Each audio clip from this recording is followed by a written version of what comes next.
সময় থাকে না বলে বাটা মশলা রান্না করা হয়ে ওঠে না। আজকে একটু সময় আছে, সেই জন্য ভাবলাম একটু শিলনোড়াতে একটু মশলা বেটেই রান্না করি। তো আজকে একটু দই দিয়ে চিকেন বানাবো। তার জন্য প্রথমে মাংসটাকে ধুয়ে গরম জলে ধুয়ে জল ঝরাতে রেখে দিয়েছি। মাংসটা থেকে জল ঝরানো হয়ে গেলে মাংসর সাথে নুন, হলুদ, লঙ্কা গুঁড়ো, ধনে গুঁড়ো, সর্ষের তেল আর টক দই দিয়ে সুন্দর করে মেখে কিছুক্ষণের জন্য ম্যারিনেট হতে রেখে দিলাম। অন্যদিকে বাটা মশলার জন্য যা যা নেব, আদা, রসুন, কাঁচা লঙ্কা আর পেঁয়াজ। টমেটোটা আজকে বেটে দেবো না, আজকে ছোট ছোট করে কুচিয়ে দেব। প্রথমে পেঁয়াজ, আদা, রসুন ভালো করে ছাড়িয়ে নিয়েছি।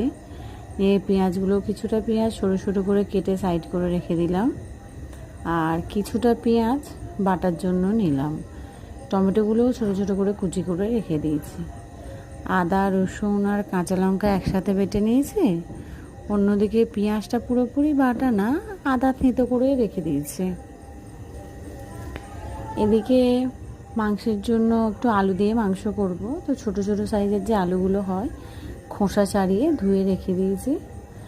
আলুগুলো প্রথমে একটু ভেজে নেব। তার জন্য কড়াইয়ের মধ্যে একটু সর্ষের তেল গরম করে নুন, হলুদ দিলাম। আলুগুলো একটু এপিট ওপিট করে ঘুরিয়ে লাল লাল করে একটু ভেজে তুলে নিয়েছি। যে সর্ষের তেলটা বাকি ছিল তার মধ্যে গোটা গরম মশলা, শুকনো লঙ্কা আর কাসুরি মেথি একটু ফোড়নে দিলাম। ওগুলো থেকে একটা সুন্দর গন্ধ ছাড়তে ওর মধ্যে কুচিয়ে রাখা পেঁয়াজগুলো দিয়ে দিলাম। পেঁয়াজগুলো হালকা নরম হতে একে একে বাটা মশলা আর টমেটো কুচিটা দিয়ে দিয়েছি।